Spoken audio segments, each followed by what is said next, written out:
La actualidad que marca tendencia y que nos hace protagonistas de la noticia, con un panel de invitados que diariamente nos hablarán sobre temas de interés que abarcan titulares. Descubriendo Londres, con Juan Carlos Bejarano.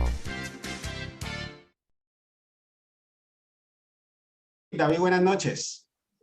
Buenas noches, Juan Carlos. Gracias por la invitación y bueno, a tus órdenes aquí a partir de este momento. Bueno, David también va a representar aquí a los televidentes en un tema muy difícil que vamos a tocar en el día de hoy y para el cual he invitado a otro gran amigo de la comunidad latinoamericana, al agente Juan Pimienta de la Policía Metropolitana de Londres, quien también tiene su fundación con su esposa, con sus hijos, y es un tema que nos preocupa en estos momentos de lockdown. Agente Juan Pimienta, buenas noches, ¿cómo está? Hola, muy buenas noches, Juan Carlos. Bueno, qué placer tenerte, Juan, aquí en esta conexión. Y bueno, vamos a hablar de un fenómeno que se está presentando, que se ha incrementado, porque realmente esto es algo que se ha presentado desde hace mucho tiempo, y es cómo estos depredadores sexuales, pedófilos, pederastas, están aprovechando precisamente que hoy en día los niños, los jóvenes, los adolescentes están pasando más tiempo en redes sociales, en internet, que no están yendo a la escuela, se hacen pasar por niños. Y bueno, pues recientemente se presentó precisamente un operativo impresionante de la policía que dejó 4.760 arrestados. Esto es desde que inició el primer lockdown, entre ellos 320 de los más peligrosos pedófilos de este país, entre los que se encontraban tristemente, por ejemplo, profesores, incluso miembros de iglesia, y tengo entendido que hubo un par incluso de agentes de la policía que cayeron en este operativo. Agente, primero que todo, ¿qué tan generalizado es este problema? Porque, a ver, nos dicen 4.760 arrestados. Exactamente, ¿qué estaban haciendo estas personas que fueron arrestadas? ¿Cuál era su modus operandi? Digamos, cómo accedían a los niños y qué tipo de crímenes llegaron a cometer?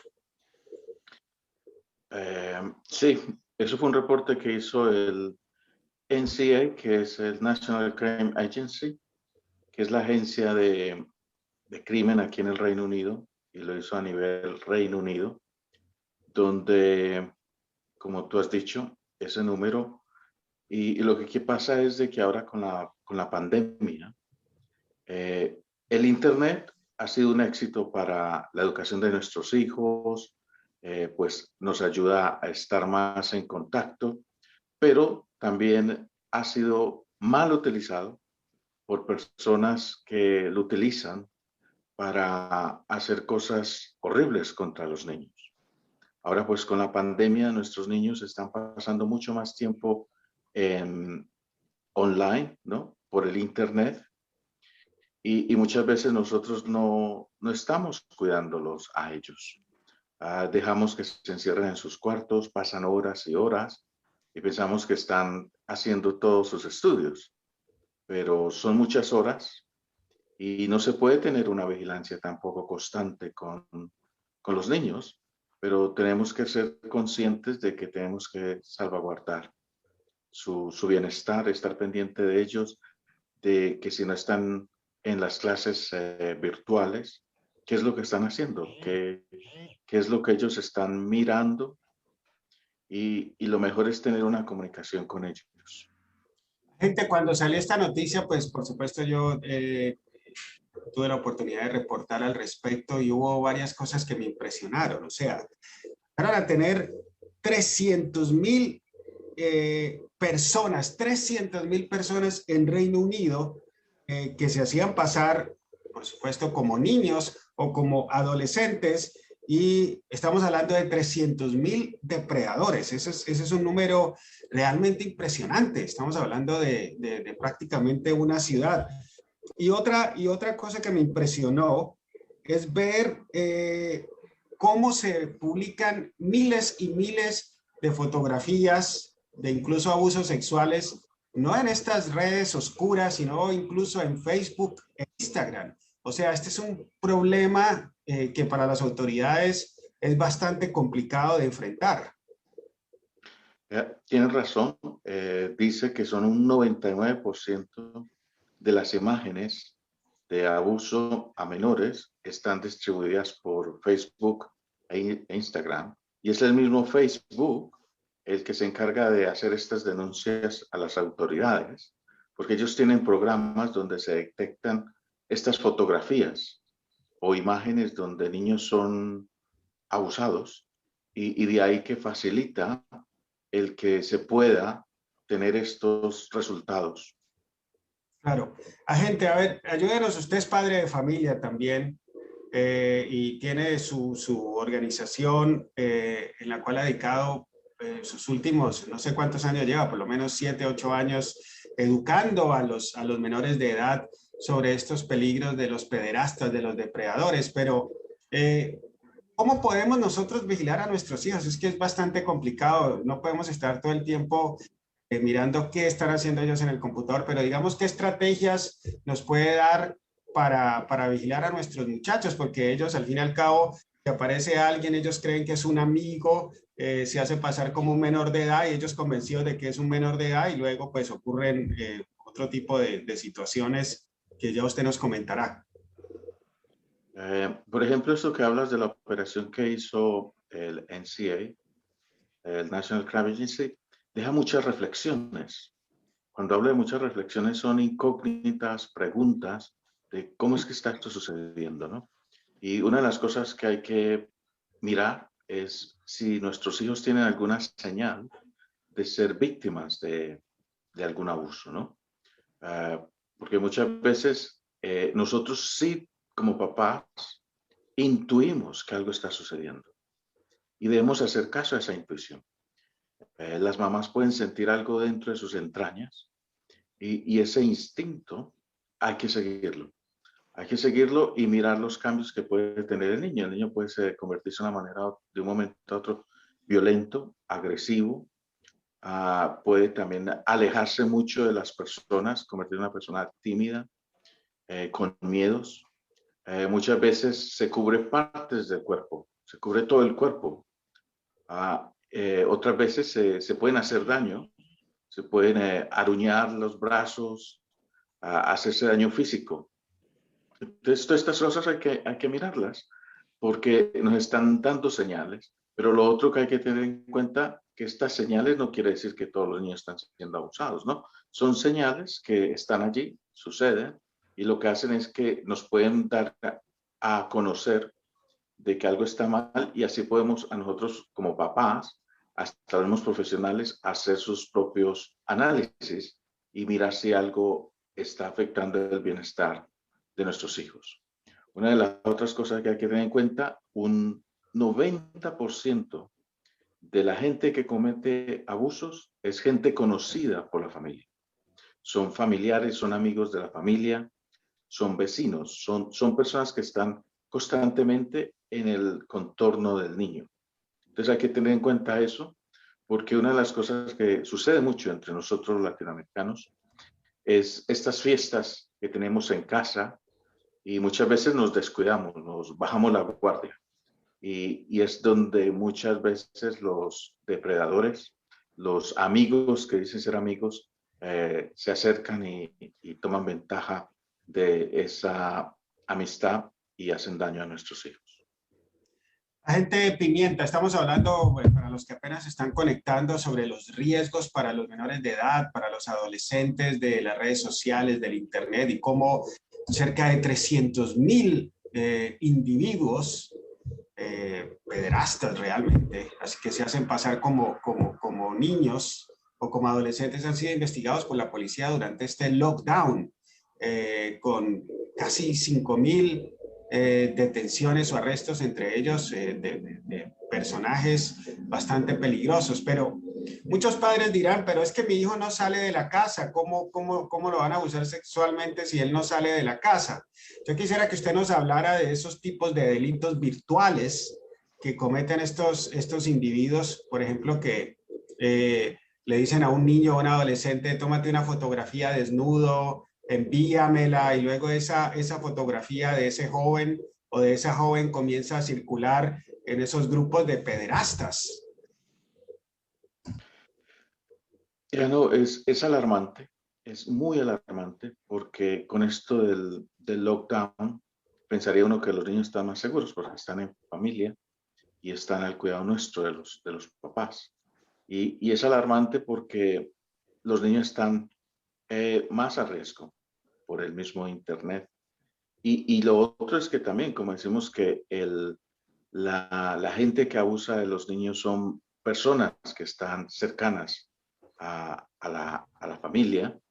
Y lo que sucede aquí es, por ejemplo, muchas de estas personas que agreden a nuestros hijos son personas extremadamente inteligentes, son personas muy educadas, son personas que son líderes, son modelos en la misma sociedad. Y también para detectarlos es casi que imposible. Y de ahí, en el Internet, en ese mundo virtual, nuestros niños están en contacto con muchas personas que pueden fingir que tienen una edad menor de 18 años y son personas con 50, 60 años. Y eso es un gran peligro, porque nuestros niños se creen todo, no creen que haya nada de malo en la sociedad, no conocen la maldad. Son personas que son ingenuas, son inocentes y piensan que el mundo es ideal, el ideal de nuestra juventud.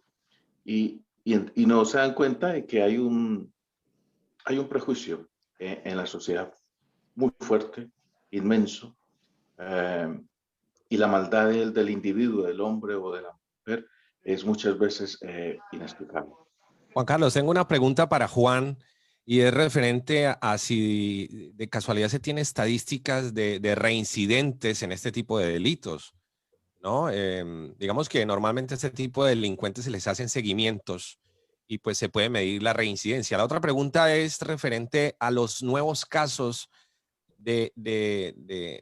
bueno, me imagino que por el tema del encierro y todo esto se han despertado patologías en estos individuos. ¿Se sabe de pronto si debido al confinamiento han surgido nuevos depredadores y qué tanta estadística se tiene acerca de los reincidentes?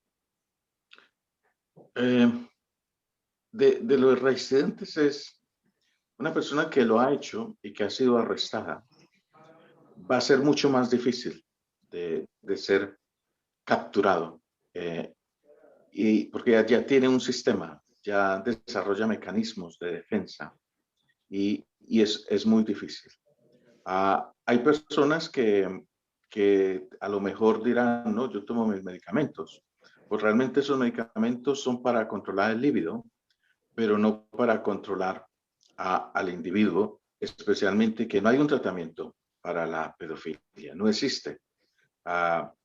Y eso es algo que hay que tener en cuenta y tratar de entender, porque muchas veces algo que sucede, por ejemplo, no una crítica a las iglesias cristianas ni otros grupos religiosos, pero estas personas piensan que si la persona pide perdón en público, está arrepentido y lo divino le ha concebido ese perdón, por lo cual ya esa persona está sinceramente y está sana. Y eso no quiere realmente decir eso ni significa eso, porque muchas veces estas personas que hacen eso, lo que agreden a los niños, buscan estos grupos sociales como un resguardo, como una protección. Y muchas veces la manera de estas personas que actúan pensando que están ayudando al agresor es una trampa. Es una trampa porque el agresor, si no recibe una ayuda profesional, va a continuar. También es un peligro porque lo están dando una plataforma para que quizás él se aproveche de menores más en esos lugares. Entonces yo creo que hay que tener mucha cautela, hay que tener también mucha comprensión y ser realmente realistas de estas cosas, ¿no?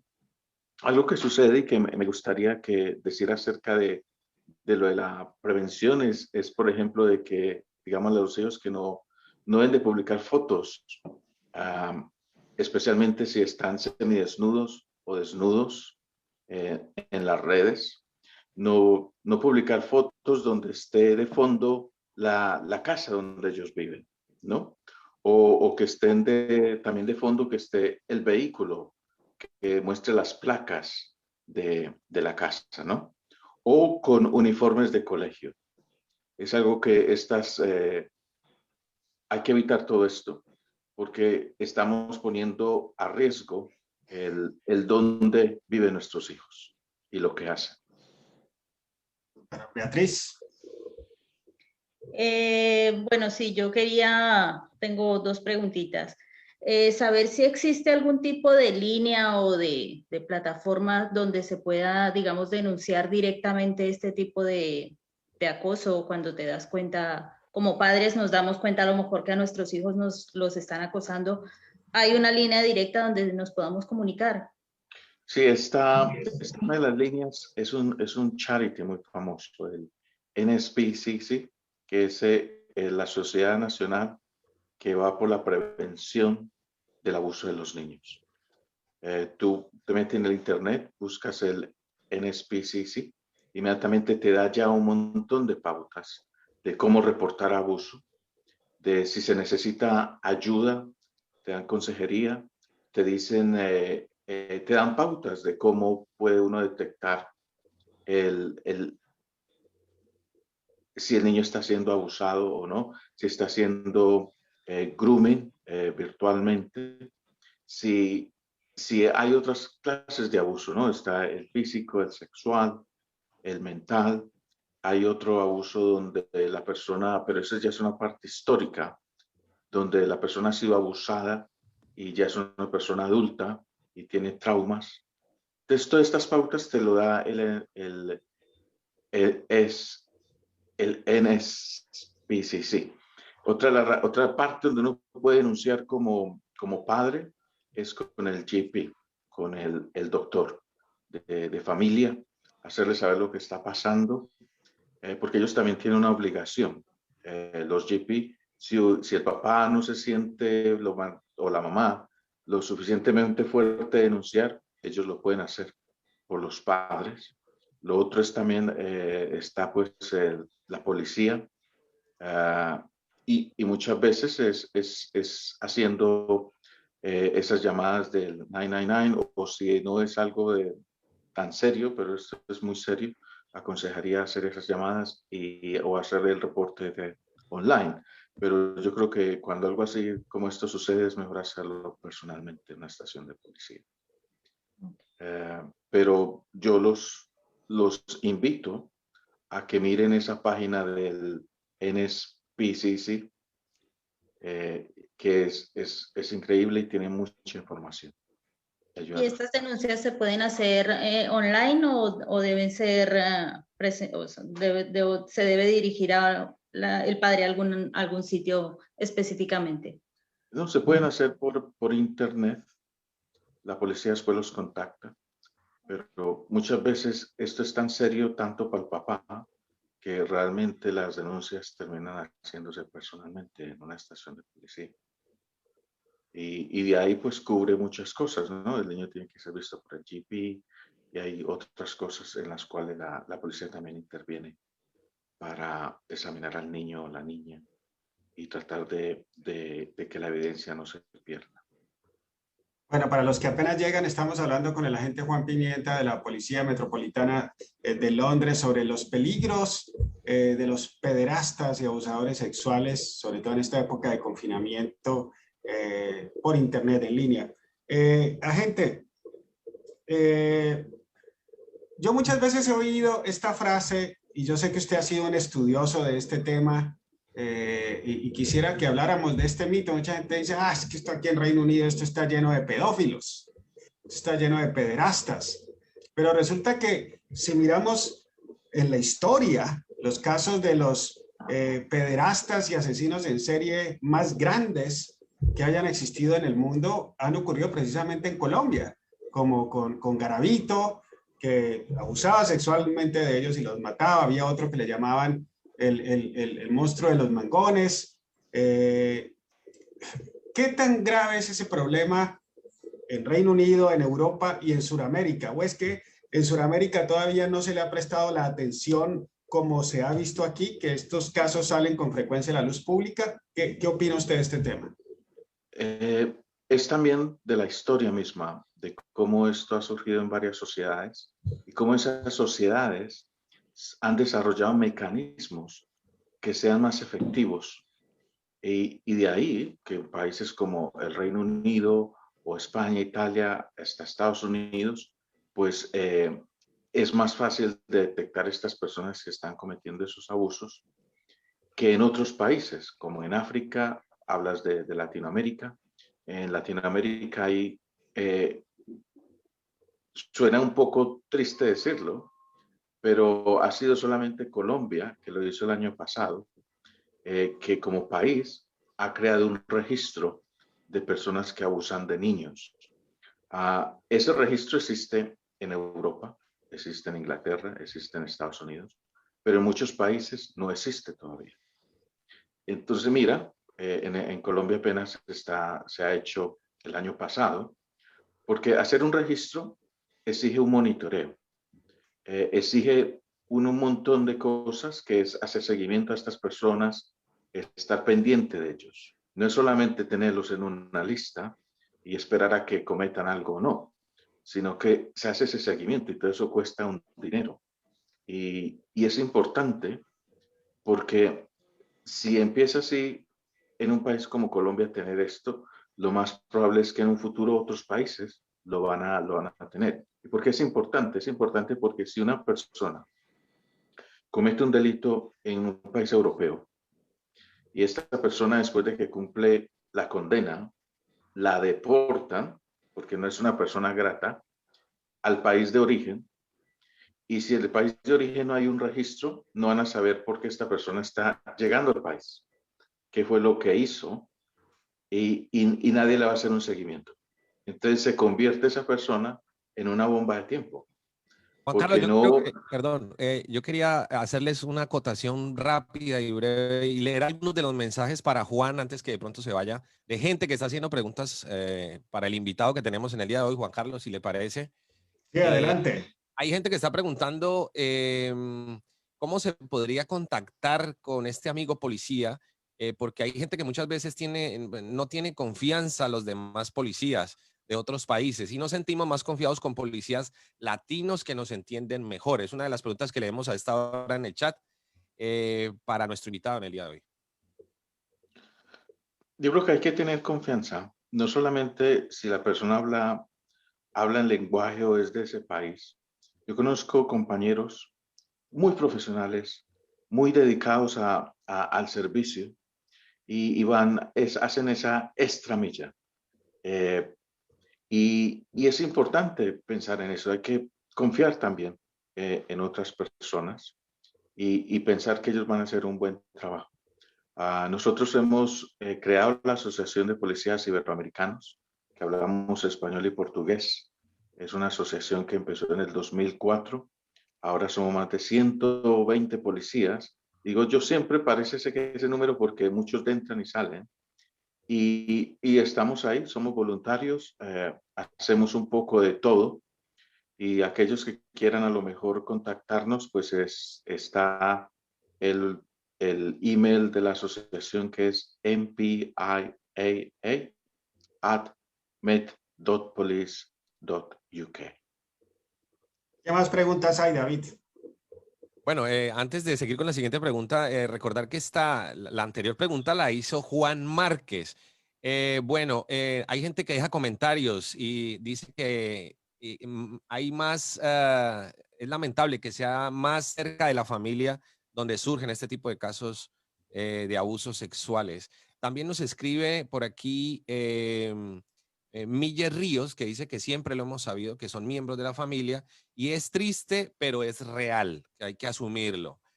Carlos Alberto Espada Ballesteros dice que sería bueno hacer público los rostros y nombres de estas personas para prevenir. ¿Usted qué opina de eso, Juan? Hay personas que pagan su condena, ¿no? Hacen su tiempo y estas personas salen, ya sea que salgan rehabilitados o cambiados. Y si la foto de ellas está todavía por ahí, yo creo que sería un poco en contra de sus derechos, ¿no? Y eso sucede en toda clase de crimen, ¿no? Entonces hay que tener mucho cuidado con eso, porque muchas veces también lo que sucede es, y lo que ha sucedido, yo creo que ahora uno de los casos que está sucediendo en el Reino Unido es las acusaciones falsas que hubieron contra varios miembros del Parlamento. Entonces, ¿qué quiere decir eso? Que hay veces personas son acusados falsamente. Y no solamente como ha sucedido a estos miembros del Parlamento, le sucede a otras personas normales de la calle. ¿Por qué? Porque muchas veces hay disputas también familiares, hay divorcios y se crean estas acciones para que la otra persona no tenga custodia de los niños, ¿no? En estos divorcios a veces la persona se comporta de una manera volátil que uno no puede entender. Entonces, hay que tener en cuenta eso, que hay personas que son acusadas falsamente también de eso. Bueno, Juan, también Maribel Ramírez le quiere enviar un saludo muy especial y agradecerle por cuidarnos y librarnos a los chicos de estos depredadores. Es un mensaje muy personal de agradecimiento para usted. Beatriz, creo que tiene más preguntas, Beatriz. Sí, yo quería saber cuando son grupos de los delitos, digamos, los cometen, son grupos de los mismos adolescentes contra adolescentes o contra niños, cuando son ellos los que están cometiendo estos crímenes, ¿se actúan de la misma forma, los juzgan de la misma manera o se reportan de la misma manera que a un delincuente adulto? Al ser menores, el tratamiento de la ley es diferente, pero el proceso es igual. Hay cosas que a veces me sorprenden, ¿no? Porque muchas veces puede ser un niño de 10 años o menor abusando de un niño de 5 años o una niña de 5 años, ¿no? Entonces, hay muchas veces que eso crea conflictos familiares, porque al ser cercanos a un hogar, a una familia, hay gente que no quiere denunciar, ¿no? Y ahí es donde está también eso, el niño, es un niño, ¿no? No sabe lo que hace. Lo más probable es que cambie, que la vida le dé una vuelta y sea diferente, ¿no? Pero el proceso es igual de investigación y denuncia, y el tratamiento de la ley es un poco más flexible por lo que es un menor de edad. Pero yo digo de flexible no es de que no lo van a castigar. Va a ser castigado. Lo que pasa es que las personas menores de edad, las penas son diferentes a las de un adulto. Ok, gracias. Bueno, agente Juan Pimienta, muchas gracias por su participación y por esta campaña. Háblenos un poquito precisamente de su organización, el trabajo que está haciendo usted con su familia, con su esposa, con sus hijos, y que me imagino que en estos momentos pues no lo podrá hacer. Usted ha ido a decenas de escuelas precisamente con unos títeres educando a los niños con PC Bob. Háblenos de su proyecto. PC Bob nace en la familia, ¿sí? Nació especialmente porque una de mis niñas, ahora mayor, ella me pidió de ir a la escuela a hablar del matoneo. Y dije, sí, voy a ir uniformado. Y fui uniformado y llevé un títere que había comprado en una tienda de antigüedades. con el títere pues hice un show donde el títere pues hablaba y motivaba a los niños a decir en alto, stop it, I don't like it, pare que no me gusta. Y entonces esa frase se ha convertido en el concepto, en el eslogan de PC Pop, donde trata de proteger a los niños que están sufriendo bullying, grooming, o que aún así están siendo abusados sexualmente.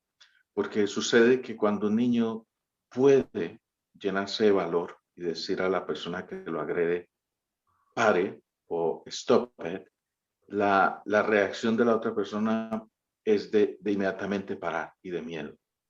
Entonces, es siempre algo que debemos de enseñarle a nuestros niños, de que si están siendo víctimas, lo digan, lo hablen, lo griten y nos lo cuenten, porque nosotros estamos aquí para velar por ellos y ayudarles. Entonces, PC Pop se ha convertido en eso. Hemos ido a muchas escuelas en muchos de los distritos de Londres y la recompensa es increíble. La manera como llegamos y la manera como los niños y profesores nos reciben, y es una experiencia muy, muy bonita. Muy bonita. Excelente trabajo, agente Juan Pimienta. Gracias por su participación. Esperamos tenerlo aquí nuevamente, por supuesto, con mejores noticias. Muy buena noche y que descanse. Y gracias por ese trabajo que está haciendo, porque yo sé que los policías también se están esforzando ahí todo el tiempo y poniendo su vida en riesgo. Usted además es una de las pocas personas que yo conozco que le ha dado 2 veces el COVID-19. Sí. Pero esta segunda vez me dio muy duro. Me puso muy mal. Los músculos de la parte baja del estómago me dolían de tanto toser, la parte de atrás de la cabeza, en el cerebro también, los pulmones mucho, las piernas, las coyunturas. Me dio muy fuerte y realmente veo que tenemos que tomar más en serio estas cosas, porque hay personas que salen de fiesta, se aglomeran en grupos de hasta de 50 o más y no están mirando que esto es muy serio y que si no nos afecta a nosotros va a afectar a uno de nuestros familiares, a uno de nuestros amigos, a un conocido, y tenemos que mirar eso y tomar distancia y al estar nosotros seguros, estamos también salvando vidas de otras personas alrededor nuestro. Así es, gracias. Gracias por esa conclusión, Juan. Muy buenas noches, cuídese mucho. Espero que no le vaya a dar una tercera vez, porque la verdad que sí lo vi muy afectado esta segunda vez. Cuídese mucho y cuida a su familia, y gracias por cuidarnos también. Gracias a Beatriz, a David y a ti, Juan Carlos. Gracias. Y también gracias a doña Beatriz Eugenia Cano, gracias también por su participación en nombre de los televidentes, de los amigos, seguidores. Esto lo vamos a seguir haciendo. Siempre vamos a tener 1 o 2 amigos aquí haciendo las preguntas a nuestros invitados, y gracias por ese lindo homenaje a César, porque usted fue la que editó ese video. Gracias, Beatriz. Muchísimas gracias por permitirme. Muchísimas gracias a Juan Pimienta por la asesoría que nos ha dado, muy útil de verdad, y que tengan una linda noche. Muchas bendiciones. La actualidad que marca tendencia y que nos hace protagonistas de la noticia, con un panel de invitados que diariamente nos hablarán sobre temas de interés que abarcan titulares. Descubriendo Londres, con Juan Carlos Bejarano.